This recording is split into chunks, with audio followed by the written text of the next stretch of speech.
তেতিয়াহ'লে এই ষ্টেটমেণ্টটো একিউজৰ ষ্টেটমেণ্টৰ কোনো এভিডেঞ্চৰ ভেলু নাই আৰু আইনত যদি তেওঁক কাইলৈ যদি তেওঁ কনফেশ্যনো ৰেকৰ্ড কৰে he is the most unreliable witness বুলি ধৰে যে আনৱৰ্ডি অফ ফ্ৰেণ্ড তাৰমানে বন্ধুৰ লগত থাকি আজি বন্ধুকে ফচাই দিছে সেই গতিকে তেওঁক ধৰে যে হি ইজ দ্য মষ্ট আনৰিলায়েবল সেই গতিকে কোৰ্টে মানে বেলেগ সাক্ষী বিচাৰিব লাগিব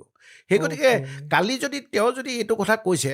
কি দৰকাৰ আছে লিখিবলৈ এইটো if you have some evidence যেনেকৈ আজি কিবা যদি পয়জনৰ আজি ধৰক চেণ্ট্ৰেল ফৰেঞ্চিক ছায়েন্স লেবৰেটৰী দিল্লীৰ পৰা যদি এটা ৰিপৰ্ট আহে যিটো ভিস্কাৰা মানে কি যে অংগ প্ৰত্যংগবিলাক যেনে kidney stomach liver lungs of পাৰ্টছবিলাক তালৈ মানে কেমিকেল এক্সামিনেশ্যনৰ কাৰণে পঠিয়াইছিল তাতে এইটো এটা চাইণ্টিফিক প্ৰচেছত মানে গেছ ক্ৰম'ট'গ্ৰাফি কৰে TLC বুলি আছে বিভিন্ন ইনষ্ট্ৰুমেণ্ট দি এইটো মোৰ লেছ কিন্তু যেনেকৈ DNA ভেৰি কনক্লুচিভ মানে প্ৰত্যেকটো অৰ্গেনছৰ কৰে তেনেকৈ প্ৰত্যেকটো কিয় কৰে বেচিকেলি যে পয়জনটো হৈছে নেকি যে জুবিন গাৰ্গৰ যিটো